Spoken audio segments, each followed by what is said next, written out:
It was 5:47 a.m., Friday 29 May 2020. Axbridge, Somerset, a quiet town most people couldn't find on a map, was still asleep. But behind one ordinary white brick semi, a convoy of unmarked vehicles rolled silently into position. Within minutes, the stillness was broken by a thunder of boots and a single shout, "Armed police, stay where you are." Neighbors remember the sound echoing through the cul-de-sac, then silence. No one knew that moment would mark the collapse of one of Britain's most sophisticated criminal empires, an operation worth more than £1 billion, run by men who believed they could never be touched. When officers entered the property, they expected a local suspect. What they found instead was a maze of encrypted phones, sealed ledgers, and one name that kept appearing: Paul O'Brien. O'Brien wasn't a street dealer or a gang enforcer. He was something far rarer, a coordinator, a man who didn't touch the product but owned the routes, the couriers, the numbers. To his neighbors, he was quiet, a businessman, polite, private. To law enforcement, he was about to become the key to Operation Venetic, the investigation that would change British organized crime forever. In the months before that raid, something unprecedented had happened inside a classified Europol server room. For years, criminals across Europe believed they'd found a perfect hiding place: EncroChat, a French-made, military-grade encrypted phone system that promised absolute secrecy. Drug bosses, hitmen, money launderers, they all paid thousands for these devices. Messages deleted automatically, servers offshore, not a trace left behind. They called them ghost phones. But in early 2020, the ghosts started to whisper directly into the ears of police. When European intelligence quietly cracked the network, every encrypted chat became evidence. And as British officers started decrypting the data, they realized how deep the problem went. Hundreds of users, millions in cash, tons of narcotics. But one username stood out across message threads and payment codes: Ghost X. That handle belonged to Paul O'Brien. O'Brien's world spanned beyond Somerset. He worked with two lieutenants, Lee Mortimer, the financier, and Jonathan Struggalos, the fixer. Together, they moved product from Dutch ports into London, Manchester, and Northern Ireland. They thought EncroChat made them invisible. Instead, every message, every code word, every deal was silently copied, archived, and decrypted. By the summer of 2020, detectives could map the empire in detail. Payments through crypto wallets, meeting points outside Luton, warehouse drops near Salford, encrypted logistics in Ireland. The illusion of invincibility was falling apart. And it all started with one quiet street in Axbridge. When the first arrests came through, O'Brien's messages told a different story. "Stay low, they can't touch us." He was wrong. Because as police traced every route, one small clue was about to blow the case wide open. A deleted chat recovered from a single phone. Delivery north cleared. All confirmed. From that line, detectives linked London, Manchester, and Dublin into one operation. That was the moment the billion-pound network began to unravel. And for the first time, the men who called themselves untouchable had left a digital fingerprint. To understand how Britain's biggest encrypted empire collapsed, you have to start inside Operation Venetic, a joint intelligence mission between the UK's National Crime Agency, Europol, and French cyberforensics teams. When EncroChat fell in 2020, it exposed more than 60,000 users across Europe. Every message, once private, now became evidence. In those messages, detectives found entire ledgers written in code. Paint meant cocaine, books meant cash, gardens meant distribution hubs. And in the middle of it all was Paul O'Brien, coordinating shipments so large they dwarfed anything Britain had seen before. The decrypted transcripts painted a portrait of precision. O'Brien ran logistics like a corporation. Mortimer laundered cash through construction firms, while Struggalos managed ports, transport, and recruitment. They operated like CEOs, complete with digital minutes, payments, and security audits. But the messages also revealed tension. There were disputes over purity, missing consignments, even betrayal. Each argument was a thread, and police were pulling all of them. By cross-referencing timestamps, investigators discovered that O'Brien's messages lined up with real-world seizures. A 280-kilogram cocaine haul in Rotterdam, a 74-kilogram ketamine seizure near Manchester, and a £4.5 million cash drop recovered in Essex. Financial tracing teams followed the money, and that's where the breakthrough happened. Forensic accountants discovered that Mortimer had purchased luxury cars, crypto assets, and offshore property, all through the same shell firms linked to O'Brien. Every transfer corresponded with encrypted messages. It was a mathematical match, one that turned speculation into proof. As Europe locked down in the spring of 2020, Britain's underworld went digital. For police, it became an opportunity. EncroChat's data acted like a map. From Ireland's Gardaí to the Dutch National Police, analysts began building connection graphs, color-coded webs linking usernames, phone IDs, and financial accounts. The pattern revealed something no one expected. O'Brien's operation mirrored another network, the logistics chain once used by convicted trafficker Thomas Maher. Together, these routes formed a single European corridor for drugs and cash, stretching from Rotterdam to Liverpool, Dublin to London.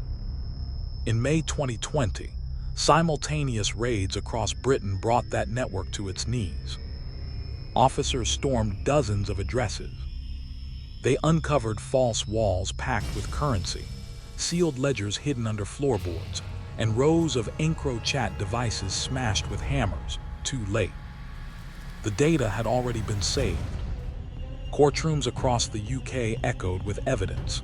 Decrypted messages read aloud, photos of luxury properties, GPS pings of meeting points. By 2024, the sentences were historic, nearly 2 centuries of combined prison time across the syndicate. What had started as an invisible empire collapsed under its own digital weight. And as one detective later said, for every encrypted message, there's an unencrypted mistake. While Paul O'Brien sat in custody awaiting trial, another network was already rising from the ashes of his empire. They believed they'd learned from his downfall. No phones, no digital chatter, everything face-to-face. But greed always finds a signal. In December 2021, customs officers at Sheerness Docks in Kent were unloading what seemed like a routine shipment of bananas from South America.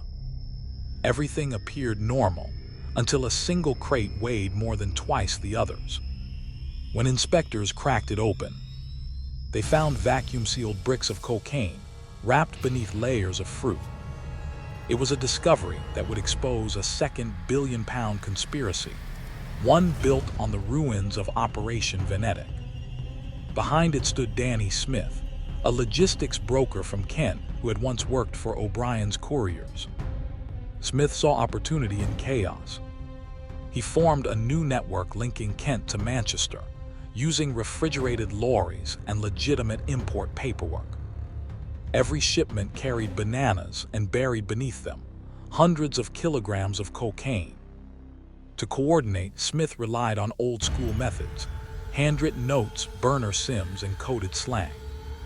But police had learned too. Investigators noticed patterns in shipping data, containers rerouted through smaller ports, identical delivery schedules, drivers paid in cash. When forensic accountants cross-checked vehicle logs, they found van convoys leaving Kent every 2 weeks, bound for warehouses in Stockport and Salford. Undercover teams began tailing them. In February 2022, 2 vans were intercepted on the M20. Inside, disguised banana crates containing 18 million pounds worth of narcotics. Each crate had identical serial numbers, traced back to Smith's import license. The dominoes began to fall. Over the following months, coordinated raids swept through Kent, Manchester, and London. Dozens were arrested.